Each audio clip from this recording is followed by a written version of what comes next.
ओम नमो भगवते वासुदेवाय नमः। स्वागत है आप सभी का मेरे यूट्यूब चैनल पर, जहां आपको व्रत कथाएं सुनने को मिलती हैं। तो आज की इस वीडियो में मैं आपको साल की सबसे बड़ी एकादशी ज्येष्ठ शुक्ला एकादशी की निर्जला एकादशी व्रत की कथा सुनाऊंगी, जिसे सुनने से साल की सभी एकादशियों का आपको फल प्राप्त होता है और आपके समस्त पाप नष्ट होते हैं। सभी मनोकामनाएं श्री हरि विष्णु की कृपा से संपूर्ण होती हैं। बिना कृत कथा सुने आपको इस व्रत का पूर्ण फल नहीं प्राप्त होता है। अगर आप व्रत रखते हैं तो आपको इस कथा को सुनना अति आवश्यक है। बिना व्रत रखे भी आप इस कथा को सुनकर पुण्य कर्मों को बढ़ा सकते हैं। तो चलिए सुनते हैं निर्जला एकादशी व्रत कथा।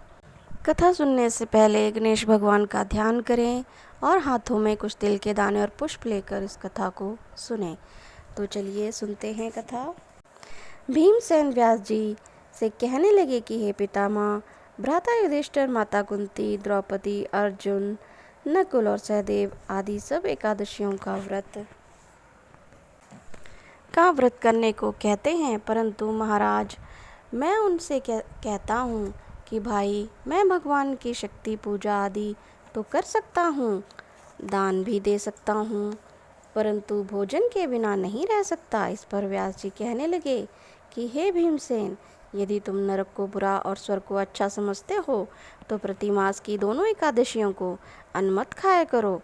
भीम कहने लगे कि हे पितामह, मैं तो पहले ही कह चुका हूँ कि मैं भूख सहन नहीं कर सकता। यदि वर्ष भर में कोई एक ही व्रत हो तो वह मैं रख सकता हूँ, क्योंकि मेरे पेट में वक्र नाम की अग्नि है, सो मैं भोजन किए बिना नहीं रह सकता। भोजन करने से वह शांत रहती है, इसलिए पूरा उपवास तो क्या, एक समय भी बिना भोजन किए रहना कठिन है। अतः आप मुझे कोई ऐसा व्रत बतलाइए जो वर्ष में केवल एक ही बार करना पड़े और मुझको स्वर्ग की प्राप्ति हो जाए। श्री व्यास जी कहने लगे कि हे पुत्र, बड़े बड़े ऋषि मुनियों ने बहुत शास्त्र आदि बनाए हैं, जिसे बिना धन से थोड़े परिश्रम से ही स्वर्ग की प्राप्ति हो सकती है। इसी प्रकार शास्त्रों में दोनों पक्षियों के एकादशियों का व्रत मुक्ति के लिए लिखा है। श्री व्यास जी के वचन सुनकर भीमसेन नरक में जाने के भय से भयभीत हो गए और कांप कर कहने लगे कि अब क्या करूं? मास में 2 व्रत तो मैं कर नहीं सकता। हाँ, वर्ष में एक व्रत करने का प्रयत्न अवश्य कर सकता हूँ। अतः वर्ष में एक दिन व्रत करने से यदि मेरी मुक्ति हो जाए तो ऐसा कोई व्रत बतलाइए। यह सुनकर व्यास जी कहने लगे कि वृष और मिथुन की संक्रांति के बीच ज्येष्ठ के शुक्ल पक्ष की जो एकादशी आती है, उस एकादशी का नाम निर्जला है। तुम उस एकादशी का व्रत करो। इस एकादशी के व्रत में स्नान और आचमन के सिवा जल वर्जित है। आचमन में 6 मासे से अधिक जल नहीं होना चाहिए, अन्यथा वह मद्यपान के सदृश हो जाता है। इस दिन भोजन नहीं करना चाहिए, क्योंकि भोजन करने से व्रत नष्ट हो जाता है। यदि एकादशी को सूर्योदय से लेकर द्वादशी के सूर्योदय तक जल ग्रहण ना करें तो उसे सारी एकादशियों के व्रत का फल प्राप्त होता है। द्वादशी को सूर्योदय से पहले उठकर स्नान आदि करके ब्राह्मणों को दान आदि देना चाहिए। इसके पश्चात भूखे और शतपात्र ब्राह्मण को भोजन कराकर फिर आप भी भोजन कर लेना चाहिए। इसका फल 1 वर्ष की संपूर्ण एकादशियों के फल के बराबर होता है। व्यास जी कहने लगे कि हे भीमसेन, यह मुझको स्वयं भगवान ने बतलाया है। इस एकादशी का पुण्य समस्त तीर्थों और दानों से अधिक है। केवल एक दिन मनुष्य निर्जल रहने से पापों से मुक्त हो जाता है।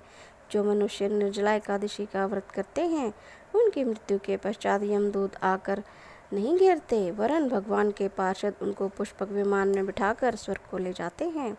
अतः संसार में सबसे श्रेष्ठ निर्जला एकादशी का व्रत इसलिए यत्न के साथ इस व्रत को करना चाहिए। उस दिन ओम नमो भगवते वासुदेवाय इस मंत्र का उच्चारण करना चाहिए और गौ का दान भी करना चाहिए। इस प्रकार व्यास जी की आज्ञा अनुसार भीमसेन ने इस व्रत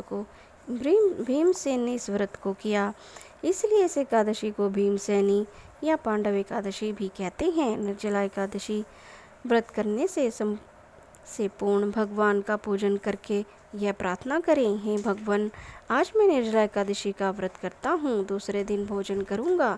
मैं इस व्रत को श्रद्धापूर्वक करूँगा, अतः आपकी कृपा से मेरे सब पाप नष्ट हो जाएं। इस दिन जल से भरा हुआ एक घड़ा वस्त्र से ढककर स्वर्ण सहित दान करना चाहिए। जो मनुष्य इस व्रत को करते हैं उनको करोड़ पल सोने के दान का फल मिलता है, और जो इस दिन यज्ञ आदि करते हैं उसका फल तो वर्णन ही नहीं किया जा सकता।